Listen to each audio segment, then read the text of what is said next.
عزت اپنے گھر میں ہوتی ہے، اور کسی بھی مکان کی تعمیر کر کے کسی مستری نے آج تک نہیں کہا کہ یہ مکان برقرار رہے گا. مکان برقرار رہتا ہے مکین سے رہتا ہے. تو مکان جو برقرار رہتا ہے وہ مکین کی پاور سے رہتا ہے، دیکھ بھال سے رہتا ہے. تو جب تم خود ہی اسلام کے لیے ڈاکو بنے ہوئے ہو تو پھر اگر انہوں نے قرآن جلانے، جب تم خود یہاں قرآن کو نصاب سے نکال رہے ہو تو کس منہ سے ہم ان کو، وہ معزز تھے زمانے میں مسلمان ہو کر اور ہم خار ہوئے تارک قرآن ہو کر. ہاں جی، اور جب تم خود یہاں سے قرآن کو دیس نکالا دے چکے ہو اور نصاب سے دیس نکالا دے چکے ہو، اور جو قرآن پڑھتا ہے تم اس کو دہشت گرد کہتے ہو، دینی مدارس کو تم دہشت گرد کہتے ہو، داڑھی جو رکھ لے تم اس کو دہشت گرد کہتے ہو، ہم جو دین پڑھانے والے لوگ ہیں تم ہمیں دہشت گرد کہتے ہو، تو پھر اندر تو انہوں نے قرآن جلانے. جب تم خود ہی قرآن پڑھنے والے کو دہشت گرد کہتے ہو، جتنے بندے تم نے لبیک یا رسول اللہ کے گرفتار کیے میرے سمیت، ان میں سے ہزاروں حافظ تھے. تو جب تم خود حافظوں کو جن کے سینے میں قرآن موجود ہے تم خود ان کو ہتھکڑیاں لگاتے ہو اور ان کو کہتے ہو یہ دہشت گرد ہے، تو پھر کافروں سے کیا امید رکھتے ہو کہ وہ قرآن کی تعظیم کریں گے؟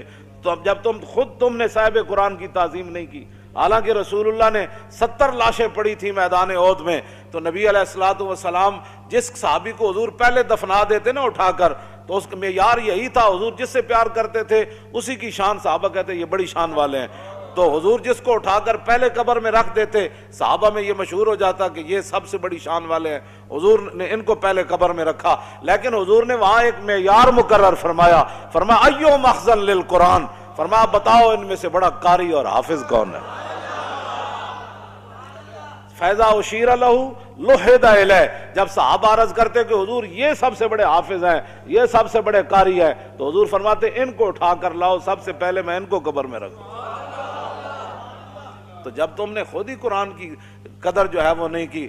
اقبال کیا کہتے ہیں؟ حفظ قرآن عظیم آئین توست، حرف حق را فاش گفتن دین توست. اقبال کہتا ہے یہ تو تیرا کام تھا نا قرآن اٹھا کر. وہ اپنی انگریزی کی کتابیں نہیں جلاتے، قرآن آخر کیوں جلاتے ہیں؟ کیوں جی؟ وہ اپنی گندی باتیں نہیں جلاتے، وہ گندگی کے بھرے ہوئے جناب جن کا باپ کا ماں کا کوئی پتہ نہیں، وہ قرآن کو آخر کیوں جلاتے ہیں؟ اس کا کون ذمہ دار ہے؟ تم ذمہ دار ہو، جو 56 ممالک کے حکمران ہو، تم ذمہ دار ہو.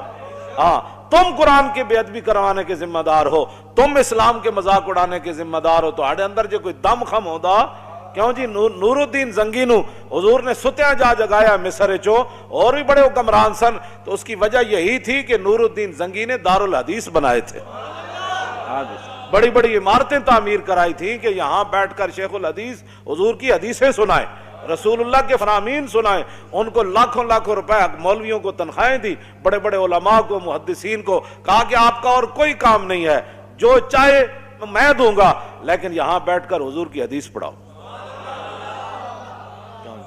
تم نے اہل قرآن کی کیا عزت کی ہے؟ حضور نے تو قرآن ہی کو علم قرار دیا.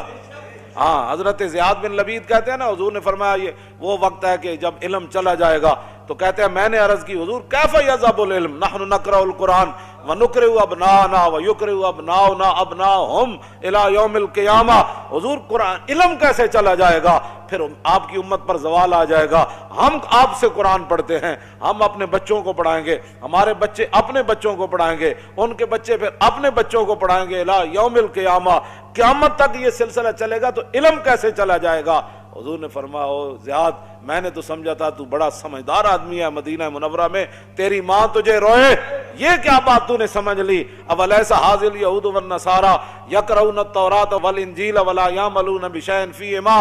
فرمایا یہ تمہارے سامنے یہود و نصارہ موجود ہیں، تورات بھی پڑھتے ہیں، انجیل بھی پڑھتے ہیں، لیکن جو اس میں لکھا ہے اس پر عمل نہیں کرتے. تو فرمایا میری امت قرآن ضرور پڑھے گی لیکن عمل نہیں کرے گی، تو علم چلا جائے گا. بتاؤ، یہاں تو قرآن دیکھ کر امت کو پڑھنا نہیں آتا. جن کو دیکھ کر قرآن نہیں پڑھنا آتا، ان کو کیا سمجھنا ہے کہ جناب